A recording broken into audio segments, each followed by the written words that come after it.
ப்ரொடியூசரோட பேர் தெரியும், ரஜினி கிஷன். இப்போது கௌரி கிஷன் அவங்க வந்து ஃபேமஸ் ஆகிருக்காங்க. அவர் ஃபேமஸ் ஆகிறதுக்கான காரணமாக இருக்கிற பத்திரிகையாளர் நம்ம கார்த்திக் சார், நீங்கள் கடைசி ரோவில் உட்காந்து என்னை வாழ்த்துறதுக்காக வந்திருக்கீங்க. எனக்கு மனமார்ந்த நன்றி. நான் இங்கேருந்து அவருக்கு ஃபோன் பண்ணி கேட்டேன், என்னங்க இந்த இதுக்கு வந்திருக்கீங்க அப்படின்னு. அப்போ அவர் சொன்னார், அது என்னன்னு தெரியலங்க, கிஷன்னு பேர் போட்டாலே என்ன அறியாமலே நானே அங்கே வந்துடுறேங்க அப்படின்னு சொன்னார். அப்புறம் நம்ம தயாரிப்பாளர்கிட்ட கேட்டேன், சார் ரஜினி கிஷன் கௌரி கிஷன் நீங்கள் 2 பேரும் அண்ணன் தங்கச்சி அந்த மாதிரி எதுவும் அப்படின்னு கேட்டேன்.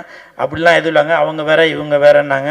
வாழ்த்த வருகை தந்துள்ள பத்திரிகையாளர் கார்த்திக் சார், உங்களுக்கு என் மனமார்ந்த நன்றி. அப்புறம் இந்த படத்தில் தயாரிப்பாளர் ரஜினி கிஷன் சார், அவர் வந்து தயாரிப்பாளர் ப்ளஸ் ஹீரோ. ஆனால் அதையும் தாண்டி படத்தில் வந்து அசிஸ்டன்ட் டேரக்டராக வைப்பார், நடிச்சுக்கிட்டே இருப்பார். திடீர்னு பார்ப்பார், ஏன்னா கண்டினியூட்டி தப்பாக இருக்குது, அதை மாற்றுங்க அப்படின்னு சொல்லுவார். அதே மாதிரி சாப்பிட்டுட்டே இருப்போம், டக்குன்னு வந்து என்ன உங்களுக்கு பொரியல் வைக்கலையா, அப்பளம் வைக்கலையா அப்படின்னு அதுலேயும் எஃபெக்ட். ஸோ அந்த மாதிரி சாப்பாடு விஷயத்துலையும் தலையிடுவார்.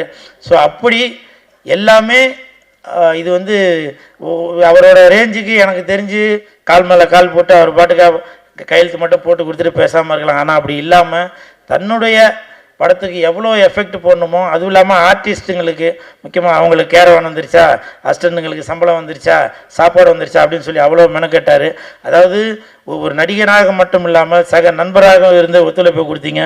என் மனமார்ந்த நன்றிகளை தெரிவித்துக் கொள்கிறேன். அதுக்கப்புறம் கதாநாயகி இருமா பேரை எழுதி வச்சேன், துவி விகா. நான் துவிவிகா அவர்களுக்கு என் மனமார்ந்த வாழ்த்துக்கள். ஏன்னா இப்போ தமிழ் சினிமாவில் ஜோதிகா இருக்காங்க, மாளவிகா இருக்காங்க, கனகா இருக்காங்க, பூமிகா இருக்காங்க. இப்படி வரிசையில் இந்த துவிவிகா அவங்களும் அந்த ஒரு இடத்துக்கு நீங்கள் கண்டிப்பாக போவீங்கன்னு. அவங்க தலையில் கை வச்சதை பார்த்தா பேர் மாற்றி சொல்லிட்டேனோ,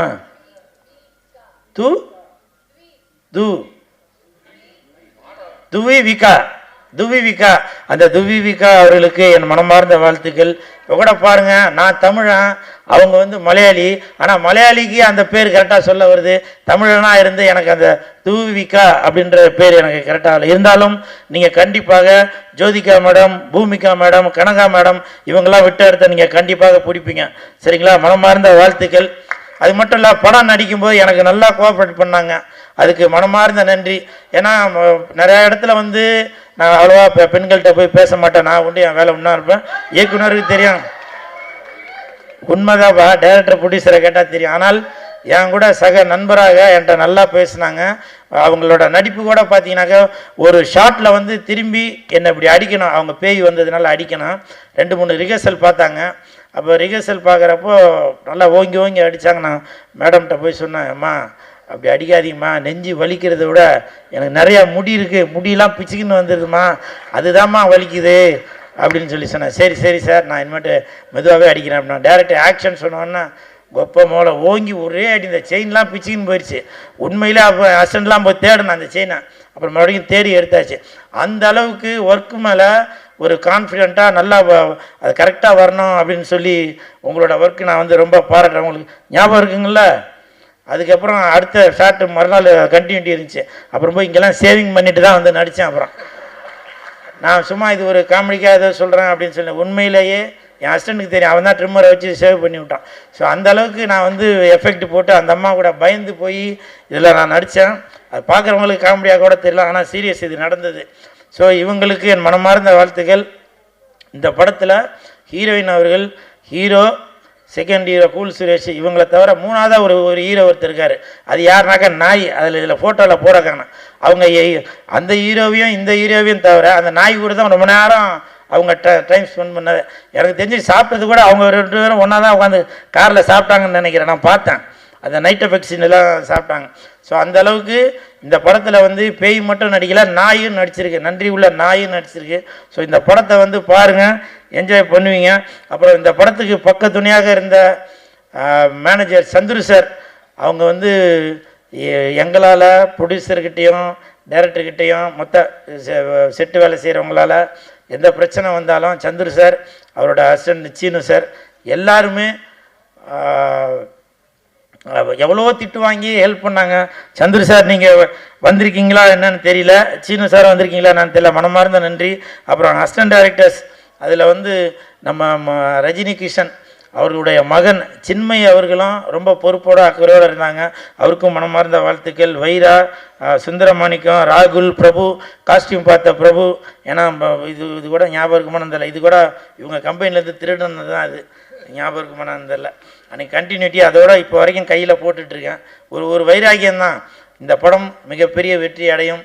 இதே மாதிரி தங்கத்தில் வந்து நம்ம ரஜினி கிஷன் சார் எனக்கு ஒன்று வாங்கி தருவார் அப்படின்ற ஒரு வைராகியத்தில் இருக்கேன். நான் கண்டிப்பாக சூப்பர் ஹிட்டு சார், கண்டிப்பாக ஹிட்டு. நீங்கள் வாங்கி தராட்டி உங்களுக்கு நான் வாங்கி தருவேன் அடுத்த படத்தில் என்னை நீங்கள் ஹீரோ ஆக்கும்போது. சரிங்களா? உங்களுக்கு என் மனமார்ந்த வாழ்த்துக்களையும் நன்றிகளையும் தெரிவித்துக் கொள்கிறேன். ஏன்னா இப்போ சமீபத்தில் நம்ம பத்திரிகையாளர் இவர் கார்த்திக் சார் அவர் பேசுனது தான் எனக்கு ஒரு மாதிரி கிடுகிடுன்னு ஆகி போச்சு. ஏன்னா என்ன மாதிரி தான் அவர் ஏதோ நம்ம யதார்த்தமாக சொல்ல அது பதார்த்தமாக போய் நான் ஒரு பொண்ணுக்கு மாலை போட்டு என்னென்னவோ ஆகிப்போச்சுல, அந்த மாதிரி நான் சாதாரணமாக தான் பேசுகிறேன், அது ஏதோ ஆகிப்போச்சு. சரிங்களா? அதனால் இந்த நேரத்தில் பத்திரிகையாளர் கார்த்திக் சார் அவர்களுக்கும் எனது மனமார்ந்த நன்றியை தெரிவித்துக் கொண்டு அவர் கூட சேர்ந்து நானும் எதுவும் தவறாக பேசினா என்னையும் மன்னிச்சிருங்க. மன்னிக்குன்னு சொல்லக்கூடாது, வருத்தத்தை தெரிவித்துக் கொள்கிறேன். நன்றி. ரஜினி கிஷன் மிகப்பெரிய ஹிட் அடிக்கும். எப்படி இப்போ ஒரு வாரமாக கௌரி கிஷன் அவர்கள் நல்ல பிரபலமாக இருக்கிறாங்களோ அதே மாதிரி ரஜினி கிஷன் அவர்களும் இந்த படம் ரிலீஸ் ஆகிற பயங்கர பிரபலமாக ஆவீங்க. உங்களுக்கு என் மனமார்ந்த வாழ்த்துக்கள். வெந்து தணிந்தது காடு. ரஜினி கிஷனுக்கு வணக்கத்தை போடு. தண்ணியில இருக்கும் மீன். நான் லெஜண்டோட ஃபேனு. நன்றி நன்றி.